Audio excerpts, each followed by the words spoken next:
sound painting, que quiere decir que todos vamos hacia el centro. Natalia quiere que estemos todos en el pasillo, o sea, todos estáis por ahí y venir al centro. Poneros hacia el pasillo, sí. El pasillo, ahí, ¿dónde estás? ¿Dónde estás? O sea, ahí de las...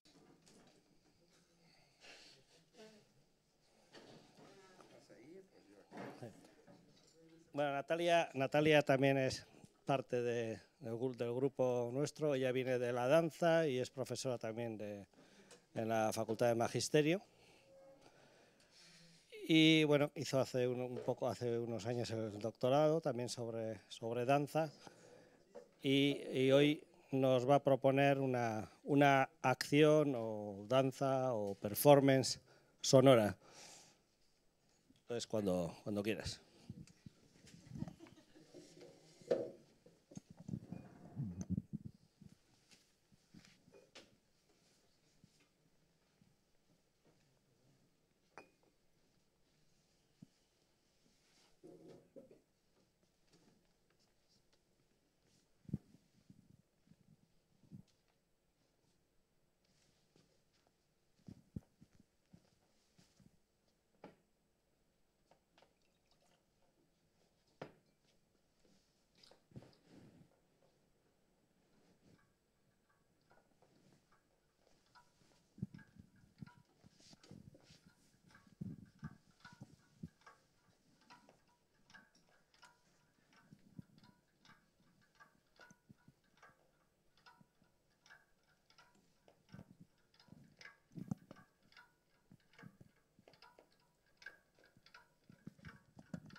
Bueno, hoy...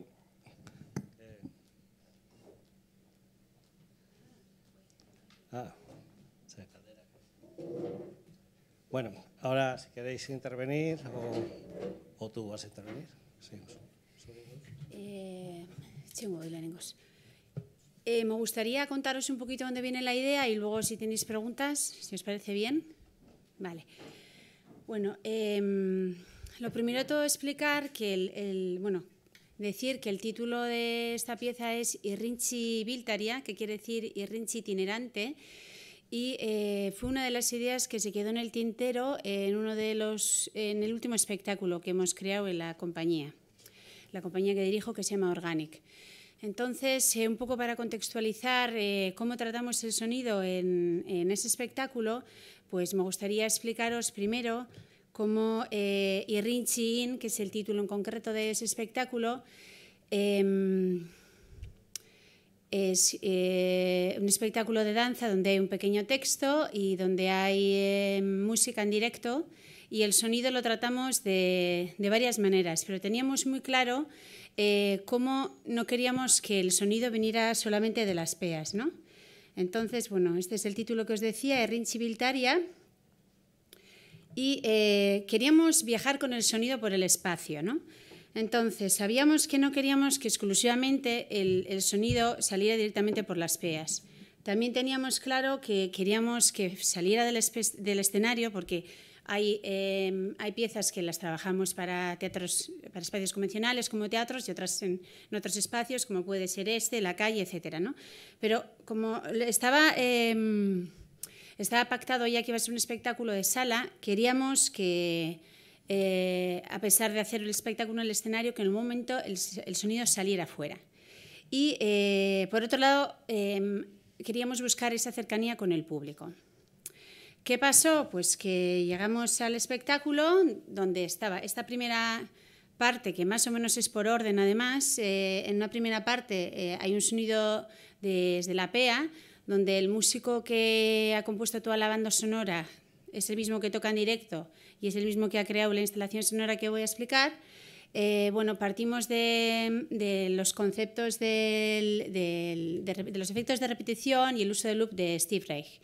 Como yo en otra pieza ya había trabajado un poco sobre esta idea de repetición con Steve Reich, fue muy interesante que el músico volviera a proponerlo él, y como veis, la primera parte donde se oyen los loops de los Irrintzi, bueno, pues parte de toda esta idea de la repetición. En una segunda parte hay música en directo, que no es constante, aparece y desaparece, donde el propio compositor es el que toca el saxófono barítono, que nos gustaba mucho la idea de el Irrintzi. Bueno, luego haremos algo con el Irrintzi, o sea que los que no sois de aquí lo entenderéis mejor. El sonido tan grave que tiene este instrumento, ¿no? Nos interesaba ese contraste entre el agudo del Irrintzi y el grave del saxo. Y por último, durante toda la pieza hay una instalación sonora que Laurent Etchemendi, el compositor, la compuso en cuadrifonía, y entonces se ve como en un principio hay esta imagen, ¿no?, en la escenografía, donde los speakers vienen de un cable, que en un principio están estáticos y no tienen ninguna función más que escenográfica. Posteriormente, estos cables son también lumínicos, aparte de sonoros, y además los manipulamos y los movemos, ¿no? Entonces, la intención de que el sonido viajara pues dependía mucho del espacio. Entonces, cuando presentábamos el trabajo en espacios donde el público estaba muy cerca, podía llegar a funcionar, pero cuando te ibas a un espacio más sala italiana, donde el público donde está el foso, etcétera, pues la primera fila quizá lo intuía, pero el resto nada. Propiamente sí es una instalación sonora, ¿no? Entonces, bueno, pues a mí me quedaba todo el tiempo esta historia de cómo hacer el Irrintzi itinerante que yo buscaba. Y bueno, me pareció que esta era una ocasión, y especialmente cuando supe que era esta sala, pues bueno, tuve muy claro que lo quería hacer en el pasillo cerca del público. Entonces, bueno, hay miles de trabajos sobre los altavoces, y aquí tenemos a a Miquel, que por cierto le quiero dar las gracias porque yo técnicamente soy un cero a la izquierda y siempre necesito de... Y se me ocurren las ideas pero no las sé materializar, la parte tecnológica es como yo en un teatro es como no toco nada, todo lo rompo. Y entonces, bueno, Miquel ya en su artículo sobre el altavoz y Javier Ariza hablan, por un lado, el poder visual, sobre todo esa parte plástica de los altavoces y luego Miquel habla de él como pantalla y símbolo sonoro, ¿no? Entonces hay muchos autores que ellos mencionan en ambos artículos, por lo que si queremos profundizar, ahí tenemos para ver miles de ejemplos. Y yo solamente quería traer el de Benoît Maubry, que en danza lo utiliza, como vemos en estas dos imágenes, en espacios convencionales y no convencionales, de una forma muy estética, siempre con esa autonomía del altavoz, también en espacios más convencionales, en óperas, en teatro. Pero a mí realmente me interesaba, y ahora vuelvo al Irrinchi, me interesaba conectar esa idea del altavoz con el Irrinchi, que es algo para mí es muy ancestral, ¿no? Entonces igual, para los que no sois de aquí, ¿me dejas el micrófono este que me voy a levantar, por favor?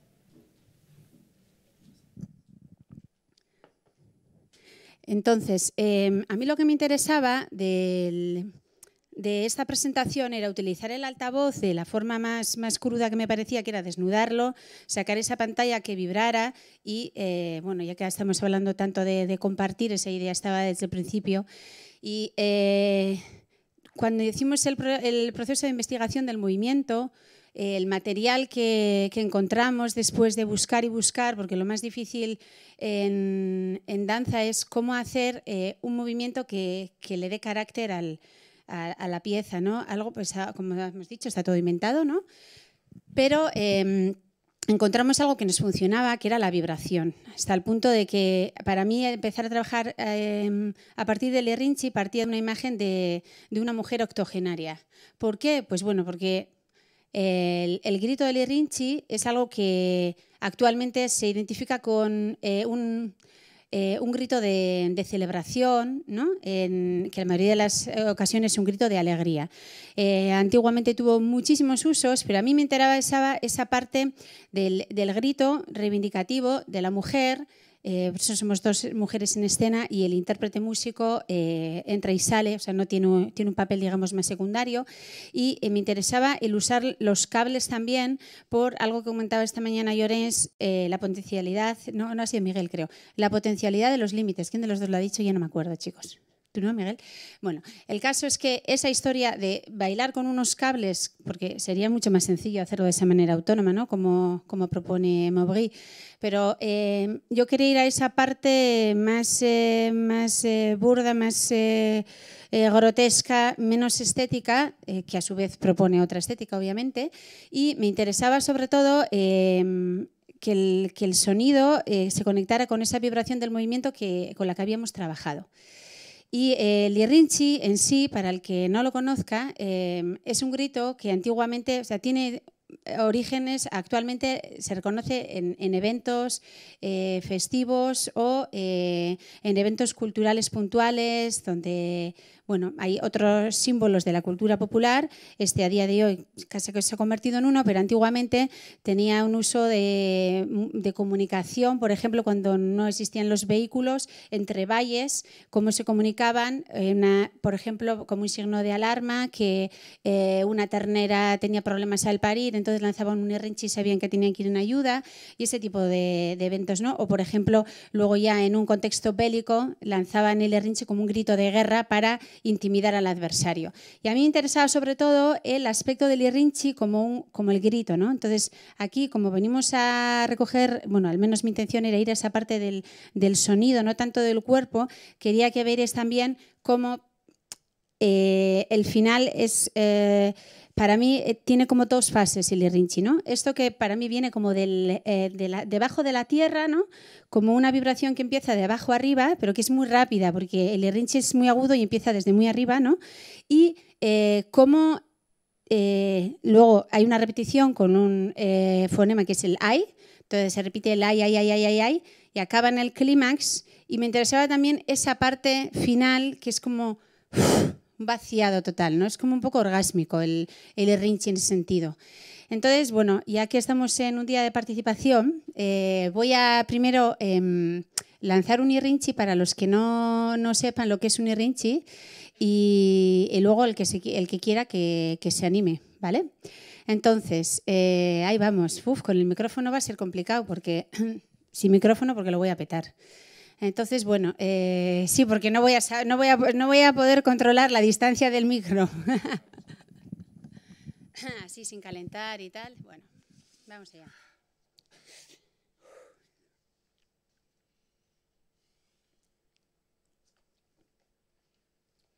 Déjate sin micro, se vuelve.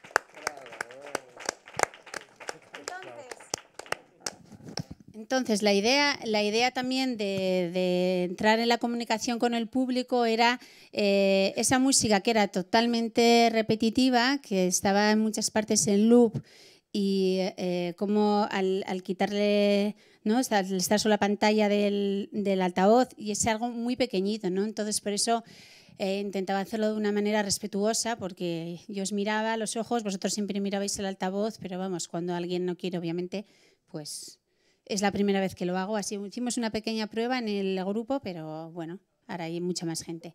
Entonces, bueno, pues os animo a lanzar un irrinchi, porque es curioso, me decían, ¿siempre has lanzado irrinchis? Y yo, no, en la vida. Bueno, es mentira, alguna vez, pues de más joven y tal, sí, pero no. Y resulta que ha sido muy interesante trabajar la voz de esa manera. Además no hay técnica, porque por mucho que hemos hablado con gente, claro, es que ¿quién trabaja ahí arriba? O sea, hay técnica, obviamente la hay, pero ¿cómo ensayas esto de los irrinchis? Porque el ay, no funciona eso. Entonces, la historia es, vamos al agudo desde el ya, 0, o sea, no hay una progresión de ay, es desde arriba y aguantamos. ¿Qué os parece? ¿Nos animamos? Do you want to join us trying to do the cry? Nadine, vous animez à le faire avec nous? Oh non, pas du tout. Pas maintenant, c'est pas le moment. Bueno, pues os animo porque la primera vez, vamos a ver si lo hacemos una vez, igual 2, porque la primera vez te quedas un poco ahí con las ganas y entonces ahí vamos. No hay truco, es probar y no tener miedo, porque parece que es, y si yo lo hago lo puede hacer cualquiera, porque yo no tengo ningún tipo de técnica. ¿Vamos o qué? Sí. A la de 3, como decía que el bat bitairu. Bat bitairu.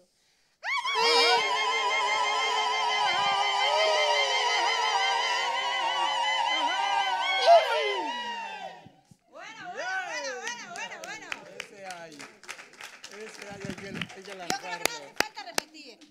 Listo, por mi parte. Perfecto.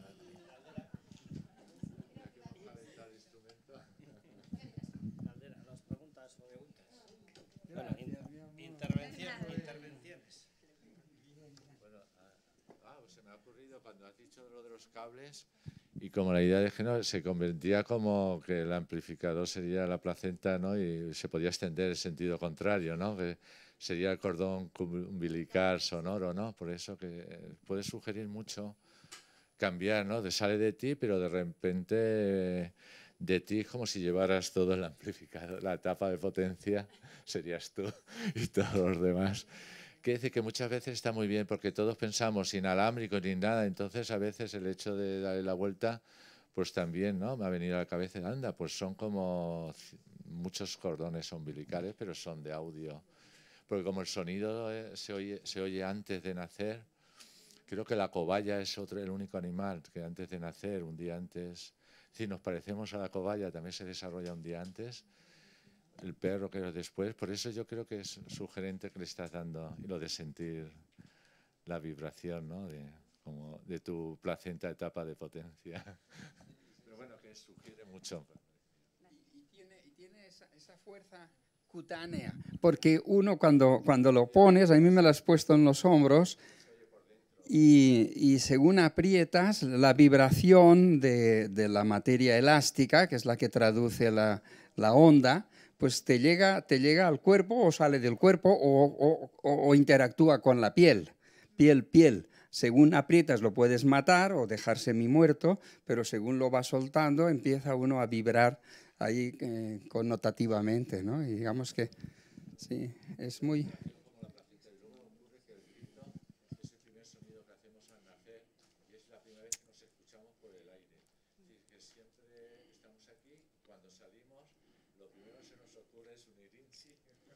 Es la primera vez que escuchamos por el aire, ¿no? Pero antes nada, es por dentro. Entonces esto también lo hicimos en el proceso. Gritos, nuestro primer grito de bebé y preguntando a todo el mundo alrededor. ¿Y vosotros qué tipo de grito? metes el tacto, es decir, es a través de la vibración y luego a través del aire.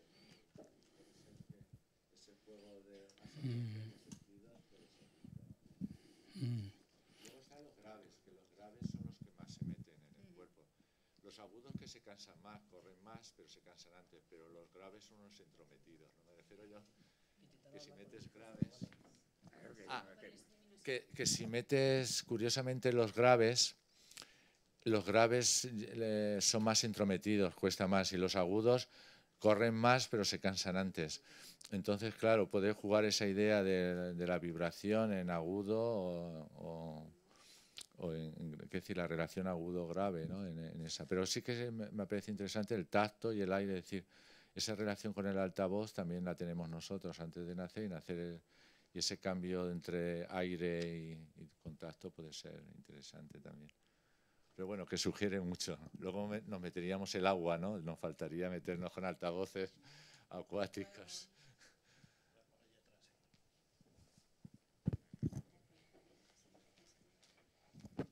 Sí, a mí me ha interesado mucho la idea del loop, ¿no? Porque me ha recordado un poco al baile de los derviches y a la meditación bailada, a lo repetitivo y a lo repetitivo como forma de generar algo y de alguna manera coger una fuerza, como tú dices, ancestral y devolverla a la vida, ¿no? Esa idea me gusta mucho.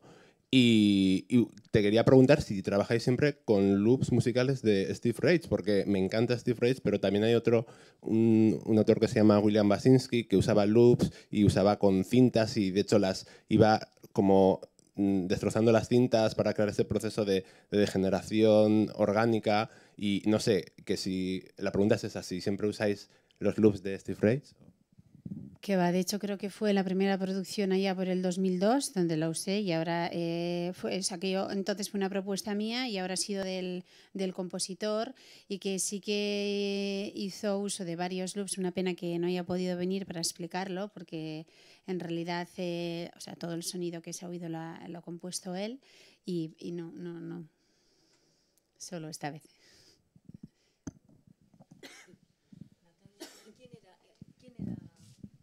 ¿Quién era el compositor? Que no me acuerdo. Laurent Chechemendi es de origen vasco-francés y ahora está afincado en Bilbao.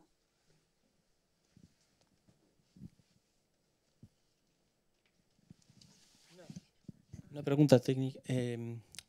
¿Esos pequeños cortecitos qué era? ¿Era por el cable? ¿Era...? Sí, era curioso porque, a ver, por un lado los loops tienen pequeños cortes, pero esto, lo que ha pasado aquí ha sido... he utilizado el error del sound painting, ¿no? Y lo he aceptado como bien. Es lo que hay, porque es lo que tiene improvisar, lo que tiene usar un cable nuevo hoy. Entonces digo, muy interesante esto para el looping, ha sido así, ¿no? Porque en otro momento de mi vida me habría molestado bastante, pero ya, bueno, yo creo que con los años empiezas a aceptar que la vida es así y que tienes que aprender constantemente.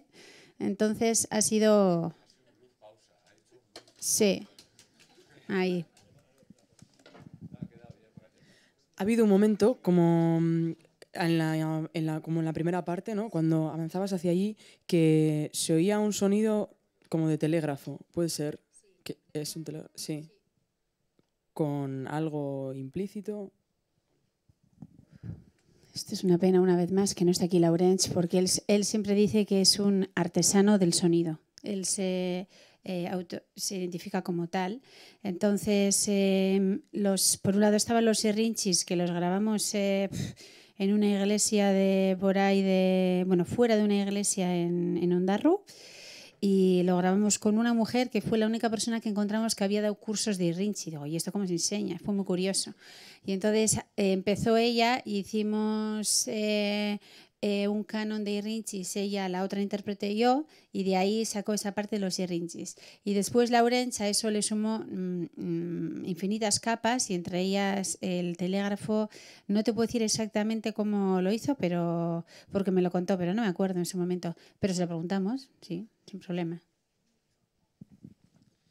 Yo también nada más destacar otra vez, ¿no?, la importancia del uso del altavoz también como instrumento, ¿no?, como objeto que se puede portar, que se puede llevar, que se puede sacar de la caja, que tiene una forma determinada, que nos dice algo que lo comunicamos. Antes los altavoces no los tocamos, los vemos, los miramos un poco absurdamente, una caja que es negra o gris, una marquita, ¿no?, y tienen su importancia, ¿no?, que a veces es eso, sacarla de la caja y hacerlo participar de la escena, ¿no? Y nada más, pues eso, pues felicitarte. Si quieres, vale. Bueno, es una pena, pero tenemos que acabar. Ahora vamos a hacer una pequeña pausa y vienen dos performances para acabar, la performance de John Manchi y de Itziar Ocariz. Entonces, nos dais 5 minutos, 10 minutos, y hay una cosa que nos va a decir. Podemos aprovechar ahora la pausa, que tenemos que cambiar un poco las sillas. Podéis aprovechar a subir en el CAC 2, en el segundo piso, que está en la instalación de David Cívico. Fue un concierto que realizó el año pasado aquí en la Alhóndiga. Creo que son 50 o 80 tocadiscos que son prestados todos por gente de Bilbao que le dejaron los discos, y con esto hicieron un concierto aquí en el auditorio, y arriba lo que hay ahora es una instalación con el vídeo del concierto. Y creo que es... ayer fue la inauguración, me equivoqué, pensaba que era hoy y fue ayer. Sí, fue la inauguración ayer, fue culpa mía, me equivoqué. Pero la instalación está abierta y se puede ir a ver, y es bastante interesante. Podéis aprovechar para verlo ahora o ¿Hasta qué hora? ¿No?